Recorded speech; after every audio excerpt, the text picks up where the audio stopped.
Welcome students. In this video, the topic that we are going to discuss is the lesson How the First Letter Was Written by Rudyard Kipling.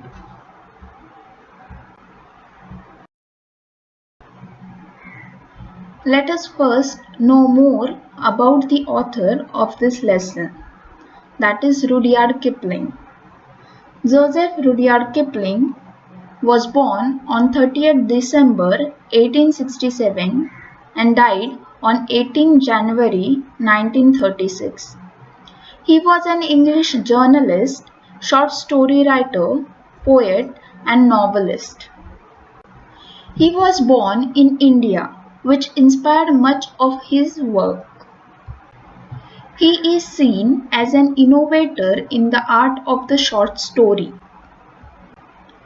In 1907, he was awarded the Nobel Prize in Literature as the first English language writer to receive the prize, and at 41, its youngest recipient to date. Some of his notable works of fiction include The Jungle Book, which we are all familiar with, then Kim, and many short stories including The Man Who Would Be King.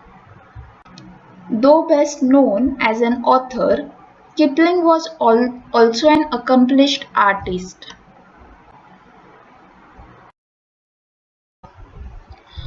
Once upon a most early time was a Neolithic man, and he lived cavely in a cave, and he wore very few clothes, and he couldn't read, and he couldn't write, and he didn't want to, and except when he was hungry, he was quite happy.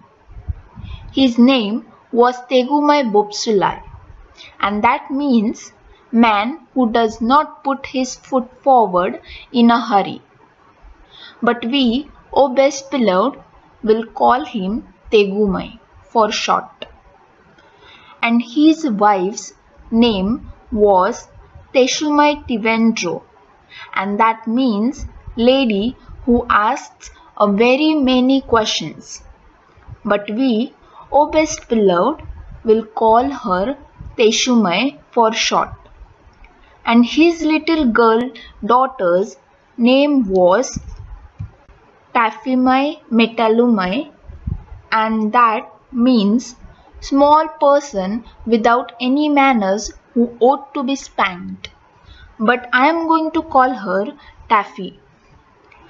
And she was Tegumai Bopsulai's best beloved and her own mummy's best beloved. And she was not spanked half as much as was good for her. And they were all three very happy.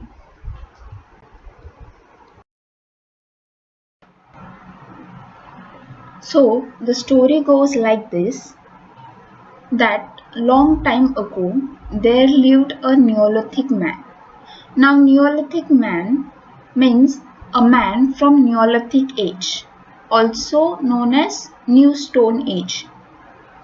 So this Neolithic man used to live in cave and used to wear very few clothes.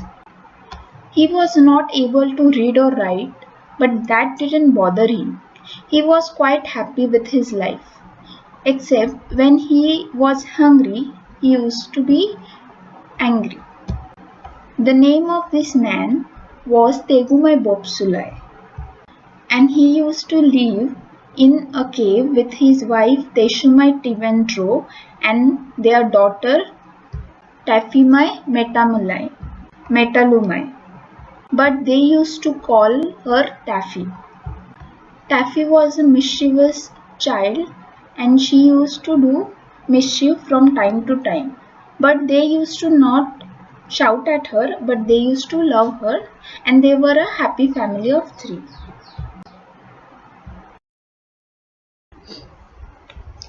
Now attend and listen. One day, Tegumai Bopsulai went down through the beaver swamp to the Vagai river to spear crabfish for dinner, and Taffy went too. Tegumai's spear was made of wood with shark's teeth at the end, and before he had caught any fish at all, he accidentally broke it clean across by jabbing it down too hard on the bottom of the river. They were miles and miles from home, and Tegumai had forgotten to bring any extra spears. "Here's a pretty kettle of fish," said Tegumai. "It will take me half the day to mend this." "There's your big black spear at home," said Taffy. "Let me run back to the cave and ask Mummy to give it me." "It's too far for your little fat legs," said Tegumai. "Besides, you might fall into the beaver swarm and be drowned. We must make the best of a bad job." He sat down and took out a little leather Mendi bag, full of reindeer sinews and stripes of leather and lumps of beeswax and resin, and began to mend the spear.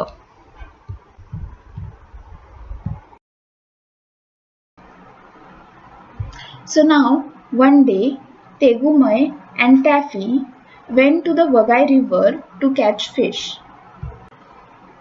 While Tegumai was fishing, he accidentally breaks the spear by jabbing it at the bottom of the river too hard.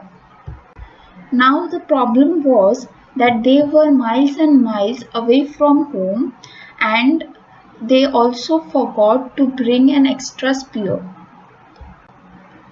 So Taffy comes up with an idea, and she tells her father that she can go and bring the extra spear that is in their cave.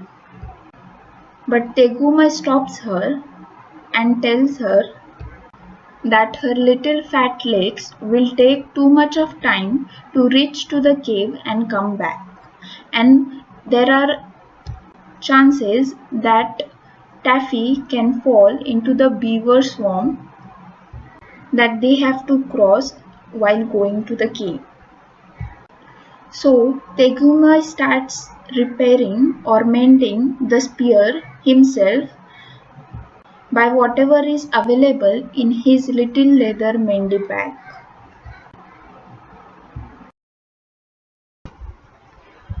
Taffy sat down too, with her toes in the water and her chin in her hand, and thought very hard.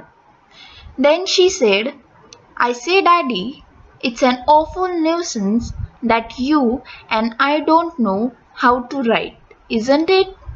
If we did, we could send a message for the new spear." Just then a stranger man came along the river.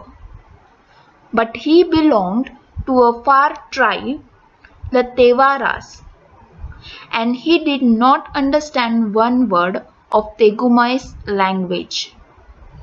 He stood on the bank and smiled at Taffy, because he had a little girl daughter of his own at home. Tegumai drew a hank of deer sinews from his Mendi bag and began to mend his spear. "Come here," said Taffy. "Do you know where my mummy lives?"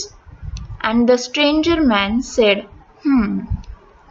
"Silly," said Taffy, and she stamped her foot, because she saw a shoal of very big crab going up the river just when her daddy couldn't use his spear. "Don't bother grown-ups," said Tegumai, so busy with his spear mending that he did not turn around. So Taffy also sat down with her toes in the water and started thinking very hard. After thinking for a while, she said to her daddy that it is very inconvenient that they are not able to read or write. If they were able to write, then they could have sent a message for the new spear. Just as Taffy was saying this, a stranger man comes along the river. But he belonged to a far tribe which was called as Tevaras, and he was not familiar with Tegumai's language, and Tegumai and Taffy were not familiar with the stranger man's language. So they both were not able to communicate with each other. So the stranger man just stood at the bank and smiled at Taffy, because Taffy reminded him of his own little girl at home. Tegumai was still busy mending his spear, and he did not notice the stranger man. On the other hand, Taffy started talking with the stranger man. Taffy asked the stranger man whether he knew where Taffy's mother lived. Suddenly, Taffy sees a shoal of very big crab. Now here, shoal means a large number of fish swimming together. So Taffy sees a shoal of very big crab going up the river. But she gets upset and she stamps her foot because she knew that her daddy cannot use his spear to catch those fish. Seeing this, Tegumai tells Taffy to not bother grown-ups, as he was busy mending the spear.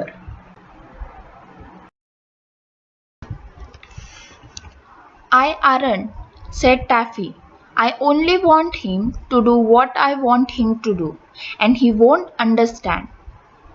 "Then don't bother me," said Tegumai, and he went on pulling and straining at the deer sinews with his mouth full of loose ends. The stranger man, a genuine Tevara he was, sat down on the grass, and Taffy showed him what her daddy was doing. The stranger man thought, "This is a very wonderful child. She stamps her foot at me and she makes faces. She must be the daughter of that noble chief who is so great that he won't take any notice of me." So he smiled more politely than ever. "Now," said Taffy, "I want you to go to my mummy because your legs are longer than mine, and you won't fall into the beaver swamp, and ask for daddy's other spear, the one with the black handle that hangs over our fireplace." The stranger man thought, "This is a very, very wonderful child. She waves her hand, she waves her arms, and she shouts at me, but I don't understand a word of what she says."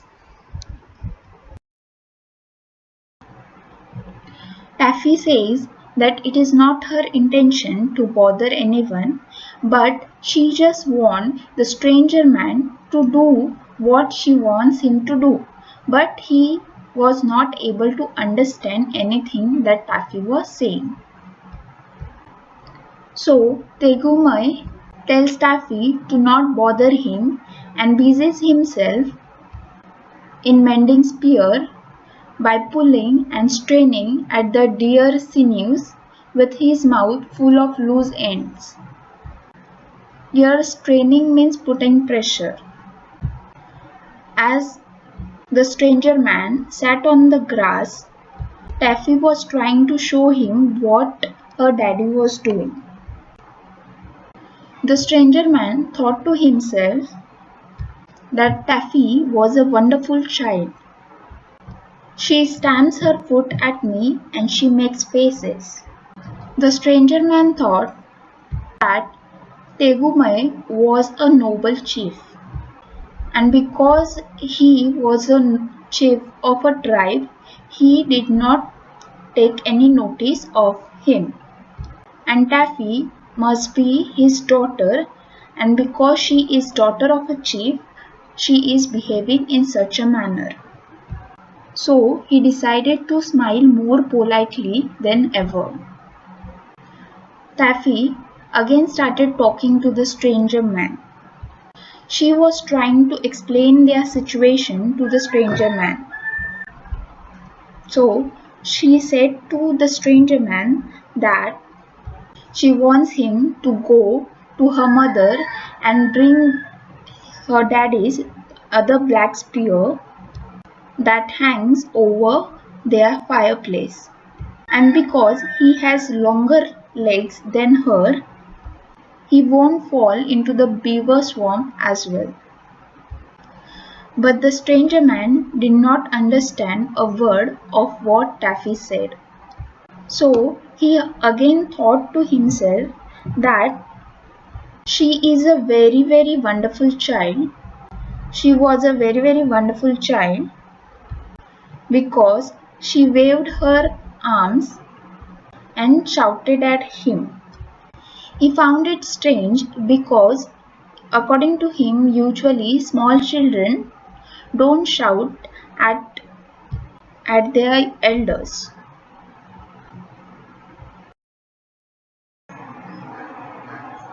But if I don't do what she wants, I greatly fear that that haughty chief, man who turns his back on callers, will be angry.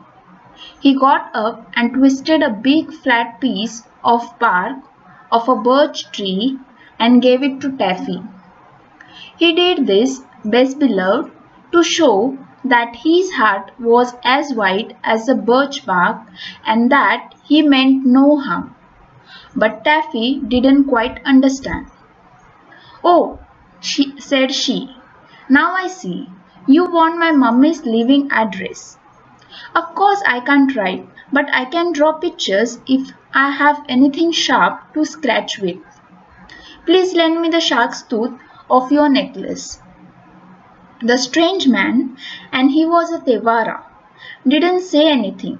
So Taffy put up her little hand and pulled at the beautiful bead and seed and shark tooth necklace round his neck.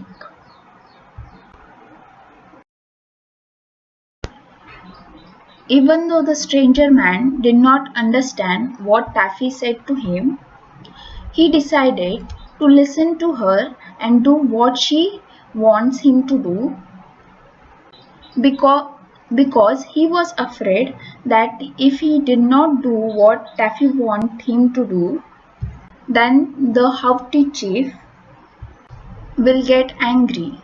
Here, haughty means a person who thinks of himself as superior than others. So the stranger man got up and twisted a big flat piece of bark of a birch tree and gave it to Taffy.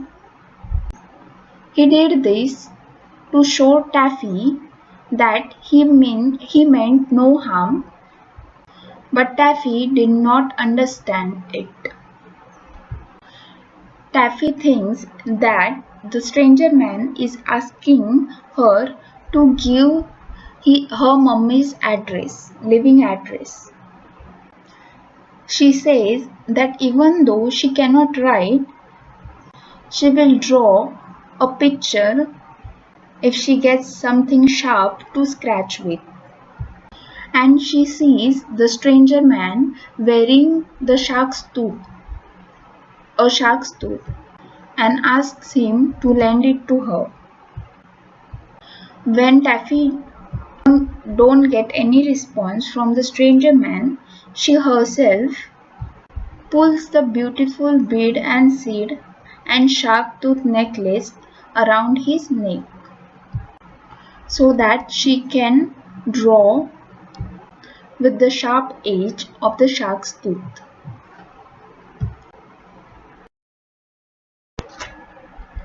Now let us discuss some question answers. First, give one word for the meanings of each of the names. The first is Tegumai Bopsulai. So the one word meaning for Tegumai's name will be patient. Means he is very calm and composed man. Second, Teshumai Tivendro.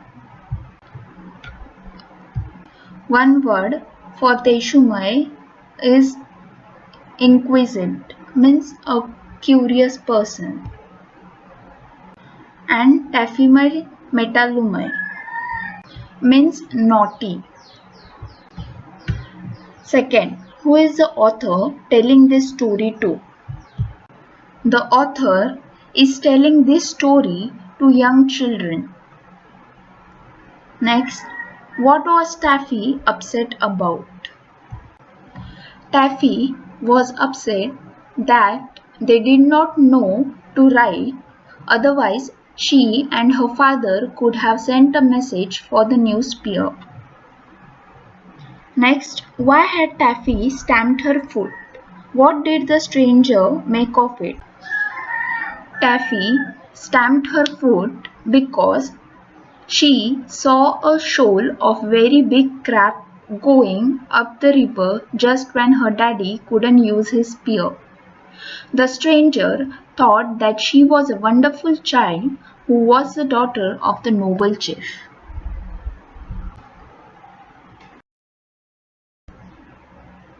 Next, why did the stranger man smile at Taffy?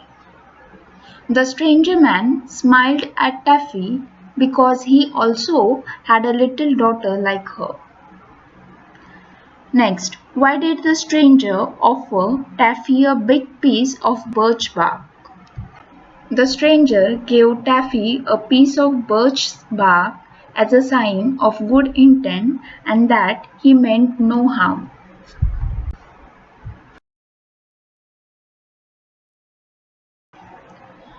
Now let us discuss some grammar questions. Do as directed. First, it will take me half the day to mend this. Pick out the non-finite verb. Here, the non-finite verb is to mend. Next, it's too far for your little fat legs, said Tegumai. Change into indirect speech. Tegumai said that it was too far for her little fat legs. Next, we must make the best of a bad job. Make it negative. So the sentence will be, we must not fail to make the best of a bad job.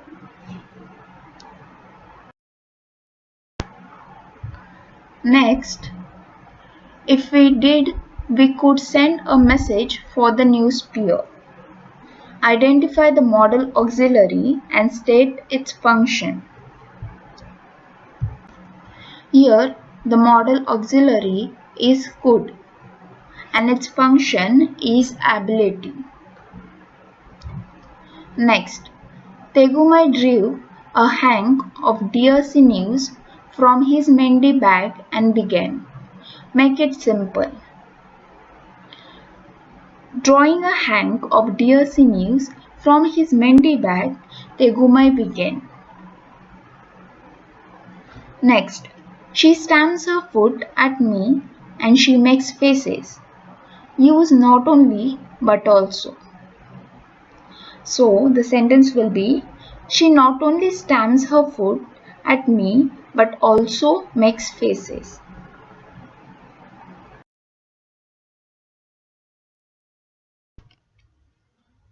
Thank you, students. I hope you all enjoyed the video.